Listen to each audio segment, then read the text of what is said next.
4 minutes after your heart stops, the cells inside your brain are still alive, quietly, chemically screaming for oxygen that will never come again. Doctors can pronounce you dead in an instant, but your body does not get the memo. For hours, days, and even years afterward, a very precise, very predictable chain of events keeps happening inside you, whether anyone is watching or not. Some of it is bacteria. Some of it is chemistry. Some of it, according to certain scientists, might even be something stranger. This is what actually happens to a human body after death, and the timeline is far stranger than the lights just go out. Death isn't a single instant, it's a cascade, and it starts the second the heart stops pumping blood. Cells across the body immediately begin running out of oxygen and glucose, the two things they need to survive.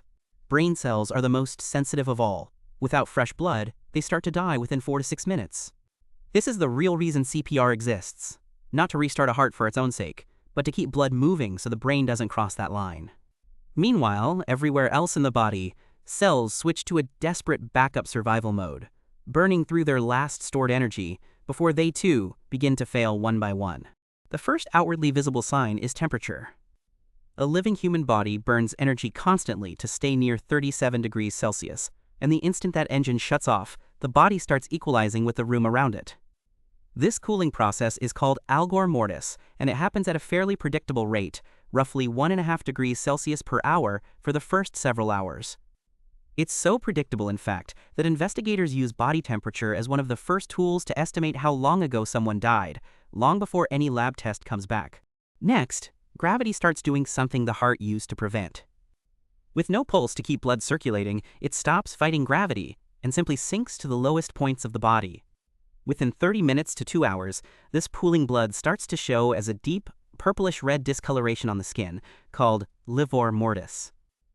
If a body is lying on its back, the color shows up along the back and buttocks. Wherever skin is pressed against a hard surface, blood gets squeezed out and that patch stays pale. After several hours, this pooling becomes fixed in place, a purple map of exactly how the body was positioned when the heart stopped. Around 2 to 6 hours after death, something else changes. The body stiffens. Normally, muscles relax and contract using a steady supply of a molecule called ATP, but once that supply runs out, muscle fibers get locked in place instead of releasing. This is rigor mortis, and it doesn't happen all at once. It typically starts in the smaller muscles of the face and jaw before spreading down through the larger muscle groups. It peaks at around 12 hours, holds for roughly a day, and then, as the muscle tissue itself begins to break down, releases again just as the body enters its next phase. Here's the part most people never think about. A living human body is already carrying trillions of bacteria, mostly in the gut, kept in careful check by the immune system. The moment that immune system shuts down, the truce ends. Gut bacteria that spent your entire life peacefully digesting your lunch now have unrestricted access to the rest of the body, and they start consuming it from the inside out. This isn't an infection arriving from outside. It's an internal ecosystem, one you carried your whole life, simply switching from partner to decomposer the instant nobody is defending the border anymore. As those gut bacteria multiply and spread, they produce gases as a byproduct, mostly the same foul-smelling compounds you'd expect from decomposition, like hydrogen sulfide and methane. With no living circulatory or respiratory system to clear these gases away, they build up inside the body cavity and cause visible bloating, sometimes dramatically, within a few days depending on the temperature. The skin's color shifts too, moving through green, then purple, then nearly black, as blood breaks down and different pigments are released. It looks alarming, but every stage is simply chemistry running its course, on schedule, exactly as it does in every human body on Earth. The brain, ironically, is one of the fastest organs to change, because it's soft, fatty, and packed with the exact conditions bacteria and enzymes love. Within days, the delicate structure that once carried every memory, thought, and decision a person ever made begins breaking down at a cellular level. Forensic scientists can actually use the specific stage of brain decomposition as a clock, similar to temperature or rigor mortis, to help narrow down time of death.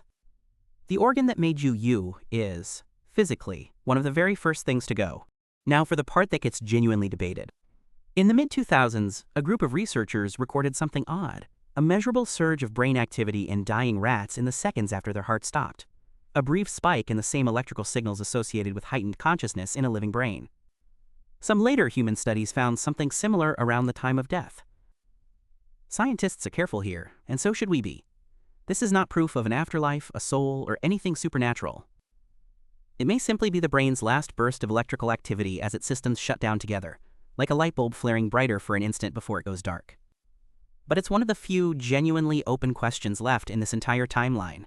Once you understand this timeline, a lot of funeral traditions suddenly make practical sense. Embalming exists specifically to interrupt this exact chemical process. Chemicals replace bodily fluids, killing the bacteria before they can bloat and discolor the body, buying days or weeks before decomposition resumes. Refrigeration slows every one of these processes down by slowing the chemistry itself. Cold bacteria multiply far more slowly. Cremation and rapid burial, common in hot climates for thousands of years, exist for the opposite reason: to get ahead of a process that, in heat, can visibly transform a body within 48 hours. Zoom out, and the whole sequence reads like a strict, unforgiving schedule. Minutes, brain cells begin dying from lack of oxygen. Hours, the body cools, blood pools, muscles stiffen. A day or two, rigor mortis releases as microbial decomposition takes over. Days to weeks, bloating, color change, and the breakdown of soft tissue including the brain. Months to years, depending entirely on the environment, soft tissue fully breaks down, leaving bone, which under the right conditions can persist for thousands of years. Every single stage is well documented, predictable, and, once you know what's coming, oddly unmysterious. So the biology is almost eerily well mapped. Chemistry and bacteria running a script that plays out the same way in every human body, everywhere, every time. What isn't mapped, what science genuinely cannot answer yet, is what happens to whatever it was that made you feel like you while all of this was running. That's not a biology question anymore, and maybe it never will be.